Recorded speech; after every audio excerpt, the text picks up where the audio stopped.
हाँ जी। हम्म। तो सिद्धनाथ जी ये बताइए, हम्म। जैसे ईरान और इजराइल का इस समय युद्ध हो रहा है, हम्म। तो ये युद्ध क्यों स्टार्ट हुआ है, इसके रीजन क्या है, और ये मतलब what is the effect on global economy, और इंडिया पे भी इसका स्पेशल क्या इफेक्ट पड़ेगा, इसके बारे में थोड़ा बताइए। बहुत अच्छा प्रश्न है। देखिए, संसार में क्या हुआ कि हम्म। एबीसी वेपन्स की बात जब आई हम्म। कि जो परमाणु हथियार हैं, हम्म। जो जैविक हथियार यानी हम्म। बायोलॉजिकल हम्म। वेपन्स हैं, और केमिकल वेपन्स हैं जी जो जी। रासायनिक हथियार हैं, जी। इनसे दुनिया को एक खतरा महसूस हुआ। हम्म।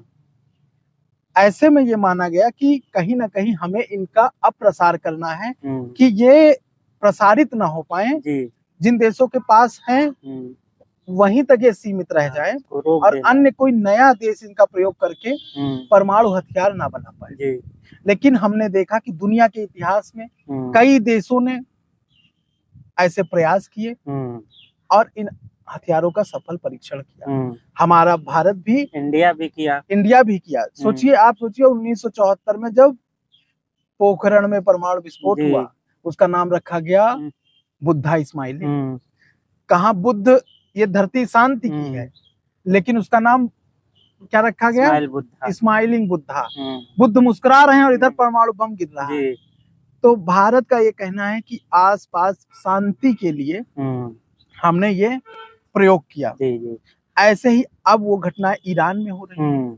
क्योंकि ईरान में क्या है कि परमाणु रिएक्टर हम्म। से बिजली, ईरान क्या कह रहा है कि मैं परमाणु रिएक्टर से इनरिच यूरेनियम से हम्म। बिजली बनाने का काम जी करूंगा, जी। यानी सिविलियन पर्पजेज है हम्म। मेरे। लेकिन दुनिया इसे सही नहीं मान रही है। जी। इसे माना जा रहा है ये स्ट्रेटेजिक पर्पजेज वाला प्रयोग है, क्योंकि ऐसी मान्यता है कि जो देश जी। परमाणु बिजली बना सकता है हम्म। वो पूरी तरह कभी भी सक्षम हो सकता है परमाणु हथियारों को जी बनाने जी। में। एक ये बात उठी। जी। साथ ही साथ एक इस्लामिक देश के पास अगर परमाणु हथियार आ जाएंगे तो कहीं ये परमाणु हथियार आतंकवादियों के पास न पहुंच जाए, ये भी चिंता हुई जी कि बिल्कुल। एटॉमिक टेररिज्म ना आ जाए। हाँ, और टेररिज्म ग्रुप भी तमाम चलते हैं जैसे वहां पे ईरान वगैरह में। अब ऐसी जब चिंताएं हुई तो ये युद्ध प्रारंभ हो गया। अब क्या है कि ये युद्ध हो रहा है। और एक चीज मैंने देखा, अंतरराष्ट्रीय संबंधों में देखिए, ना कोई किसी का दोस्त होता है, जी, ना कोई किसी का जी, दुश्मन होता है। जी। इंटरेस्ट, सब अपने फायदे के लिए। हाँ, फायदा ही आपको किसी का दोस्त, किसी का जी। दुश्मन बनाता है। फिर युद्ध में क्या होता है, तीन स्थितियां होती हैं अंतरराष्ट्रीय में कि अगर लाभ कम है मेरा और हानि ज्यादा है उस स्थिति में युद्ध नहीं होगा। लाभ और हानि बराबर की स्थिति में भी देश युद्ध नहीं करते। जब वो लाभ अधिक देखते हैं और हानि कम देखते हैं तब वो युद्ध प्रारंभ कर देते हैं। यही हुआ इजराइल के साथ। इजराइल ने सोचा कि ईरान को वो नेस्त नाबूद कर देंगे, क्योंकि उनका साथ अमेरिका दे रहा है, और जब ग्लोबल पावर आपका साथ दे रही है तो बहुत समय नहीं लगेगा। लेकिन हो परिणाम दूसरा रहा है। अब ईरान बराबर की टक्कर दे रहा है। अभी कल मैं समाचार में देख रहा था कि क्लस्टर बम का प्रयोग अंतरराष्ट्रीय जगत में प्रतिबंधित है, लेकिन उसका प्रयोग कर दिया उसने। इजराइल का आयरन डोम सिस्टम भी उसने नस्तनाबूद कर दिया।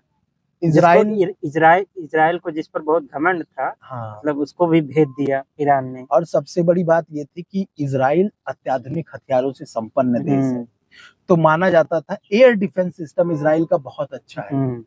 लेकिन ईरान की मिसाइलें अब उस एयर डिफेंस सिस्टम को तोड़ चुकी है और लगातार इजरायली शहरों पे भी हमले हो रहे हैं।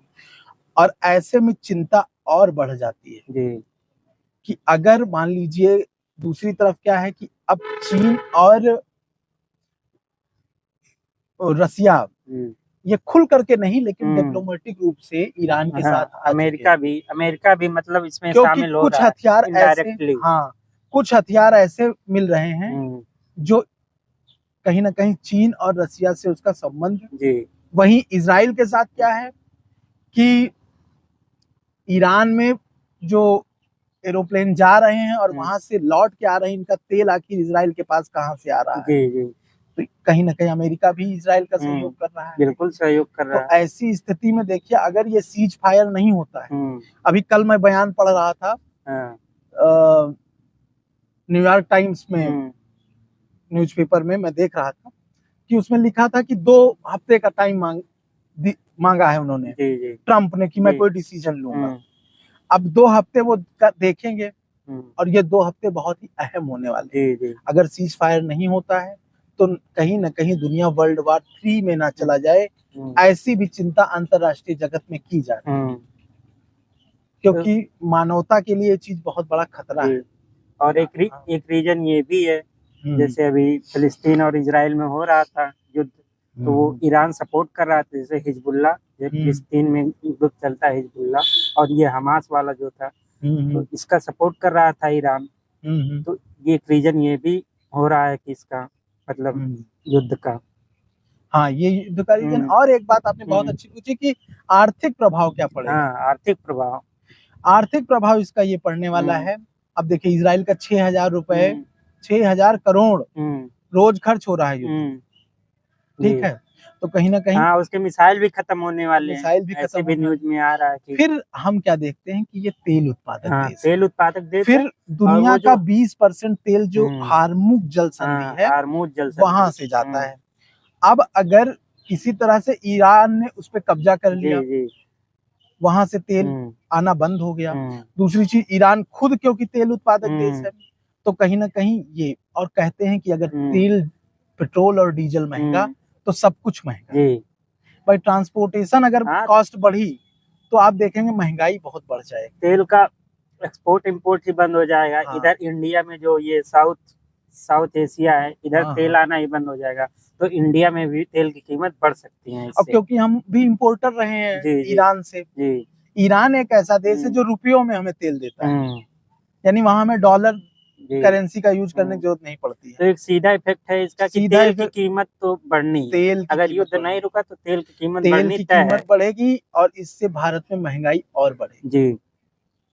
क्योंकि हम लोग छात्र हैं, तो महंगाई का पहला इफेक्ट जो आता है वो छात्रों पे, गरीबों पे, महिलाओं पे, और क्या, इन पे पहला इफेक्ट आता है। क्योंकि एक लेयर जो अच्छा कमा रही है, अच्छे ढंग से संसाधन संपन्न है, उस पे महंगाई का इफेक्ट एक लेवल के बाद आना शुरू होगा। लेकिन छात्रों पे जो संघर्ष होता है, क्योंकि हम लोग रोज सब्जी लेने जा रहे हैं, तेल और ये गैस वगैरह पे इनडायरेक्टली बहुत चीजें डिपेंड करती हैं। देखिए, ये दाम बढ़ेगा तो हर एक चीज का दाम बढ़ेगा। अब आप ये खुद सोचिए कि इसी को यूपीएससी या किसी भी एग्जाम में हमें देखना है कोरिलेशन। देखिए, मैं कैसे आलू से जोड़ रहा हूँ कि 2 रुपया आलू मान लीजिए 30 रुपए में है, अगर वो 35 रुपए में या 32 रुपए में भी बढ़ गया, भाई बाहर से आलू आ रहा है, पेट्रोल डीजल का दाम बढ़ा, आलू की कीमत बढ़ गई, ट्रांसपोर्टेशन का बढ़ जाएगा। और छात्र 30 रुपए में आलू ले रहा था, अगले दिन खरीदने जाएगा, अगले दिन उसको 35-40 में, तो उसको 35-40 में। तो कहीं ना कहीं वो ईरान इजराइल का वार हो रहा है, छोटे से छोटे चीजों का दाम ईस्ट एशिया में, मिडिल ईस्ट में वो वार हो रही है, और यहाँ पे उसका इफेक्ट आ रहा है एक स्टूडेंट के लाइफ, इसका बहुत बड़ा इफेक्ट है। ये चीज है। फिर पर्यावरणीय दुष्प्रभाव है ही है। तो ये सारी चीजें हैं धर्मेंद्र जी। और कोई बात हो बताइए। नहीं, आज के टॉपिक को यही समाप्त किया जाए। क्योंकि धूप है बहुत तेज और गर्मी हो रही है। लेकिन इस चीज को हमेशा हमें याद रखना चाहिए, इंटरेस्ट, लाभ कोई भी आपका, चाहे आप पर्सनल जीवन में भी देखिए, बिना फायदे के कोई भी आपका, देखिए, स्थायी शत्रु नहीं है, स्थायी मित्र नहीं है। आवश्यकताएं और जरूरतें ही मित्र और शत्रु बनाती है, ठीक है। यही हुआ। एक समय इजराइल, ईरान अलग अलग देश थे, आराम से। प्लस क्या है, ईरान का क्षेत्रफल बहुत अधिक है, इजराइल बहुत छोटा सा देश है, उसके 4 ही 5 बड़े बड़े सिटीज हैं। तो ईरान ने अगर उन पर हमला करके उन्हें नष्ट कर दिया, तो ये राष्ट्र उठने में सक्षम नहीं होगा। और ईरान, और दूसरी चीज आपको वहाँ बीच में वो एक शिया कम्युनिटी का देश है, और उसके अगल बगल सब सुन्नी वाले हैं।